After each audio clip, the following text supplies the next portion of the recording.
God has made everything suitable for its time, says Ecclesiastes. Moreover, God has put a sense of past and future into their minds, our minds. Yet they cannot find out what God has done from the beginning until the end. Do you know what I learned this week? You don't. It's okay. I learned that one should always help turtles in the road by carrying them to the side that they are going toward.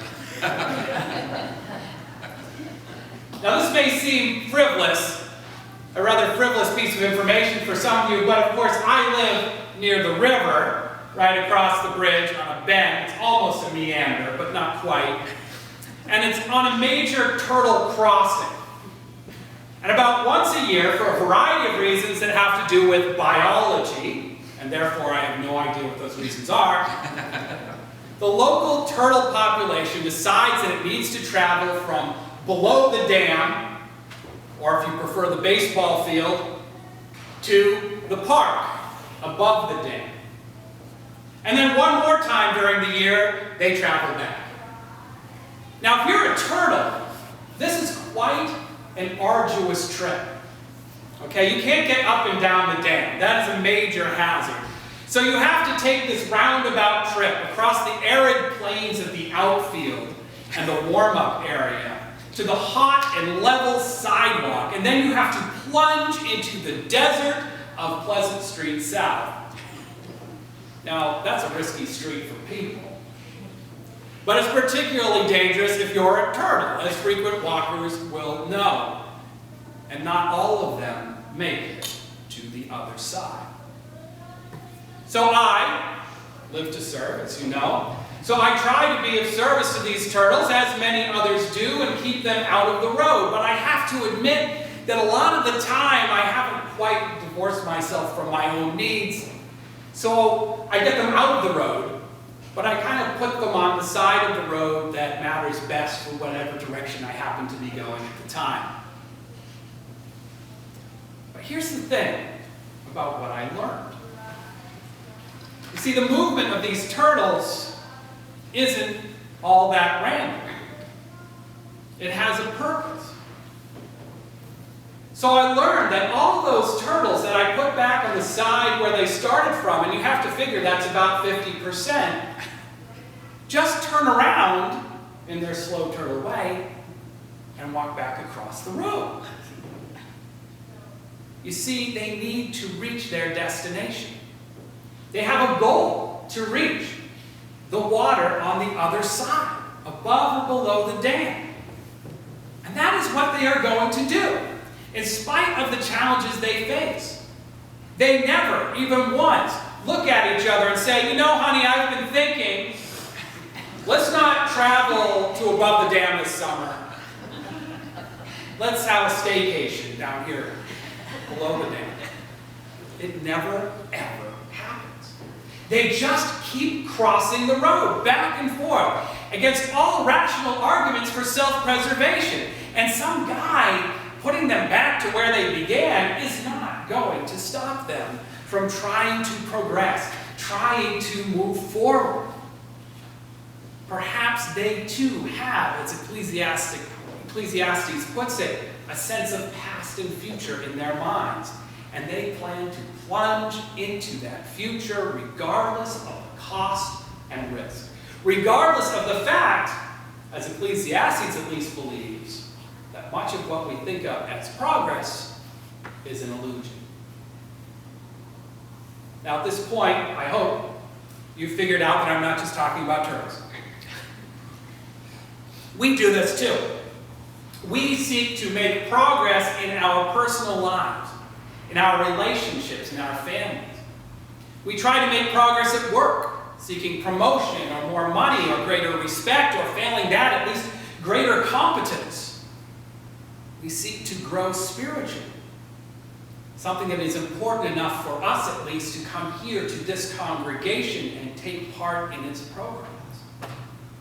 We seek out this forward motion for ourselves. And most importantly, we seek it out for our society too.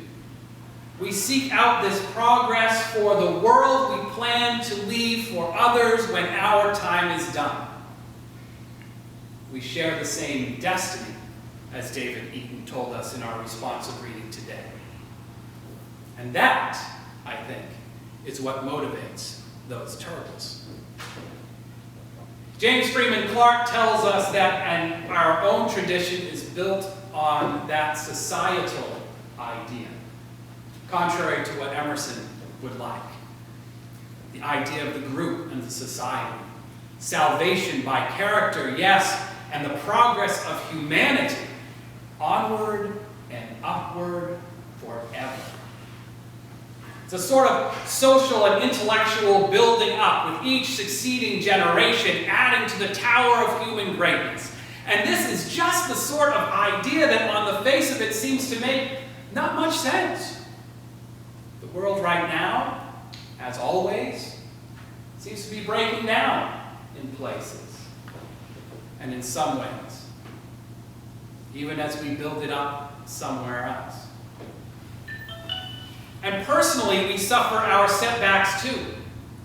We use a variety of explanations when this happens, either as individuals or as a society. In biblical times, and for some still today, these setbacks are seen as being somewhat similar to that great and irresistible hand that plucks the turtle from Pleasant Street and sets it down on either side. But no matter what the mechanism, we don't like that very much. We don't like our setbacks, and we start marching forward as soon as we are able to try once again. But it makes us tired. It makes us wish for the agency of the invisible hand, so that the responsibility for acting goes to someone or something else. We all like reading Ecclesiastes, or most people do. We identify with his world weariness. We see what he means about there being a time for everything. We understand that we should enjoy ourselves more. Who doesn't like hearing that? But for all that we hear these things about life being more circular than linear, too large for us to understand, we still strive for something. We still push ourselves across the road and through the desert for ourselves and our families, for our communities, for humanity and the earth itself. It's all well and good that there is a time for everything. It's all well and good to acknowledge the mystery of life, as we frequently do here. But how, we ask? How can we be happy and enjoy ourselves, as Ecclesiastes says, when others are not able to do the same thing? How can we not seek a better world? How can we not keep trying again, even though there is plenty of evidence that progress toward justice and peace, toward a fair society and a sustainable culture is slow at best? And that's why we still turn in hope to those prophets of a just society, to people who seek change and a particular type of progress, the kind that is measured not in individual terms, but in broader ones. You can think of Paul and his gifts from last week: teaching, prophecy, compassion. And Jesus fits in this category too, as do many others, including Martin Luther King, who, observing the many hazards on the road, once said that the arc of the universe is long, but it bends toward justice. And it's that sort of vision from those sorts of people that keeps us going in the face of extreme challenges. And Clarke knew this too. That reading we did was pretty optimistic, but he wasn't always like that. He once said that we are progressing or retrograding all the while, and that there is no thing as remaining stationary in this life. That is, we can go forward or back, but we cannot stay the same. We cannot stay here. So today, as every day, our challenge is to go forward. But to where and to what must be determined by us. What constitutes progress today? And how do we contribute to it? These are the questions we have asked ourselves in the past, and we must ask ourselves again. So let us take a moment now in silence to ask ourselves now.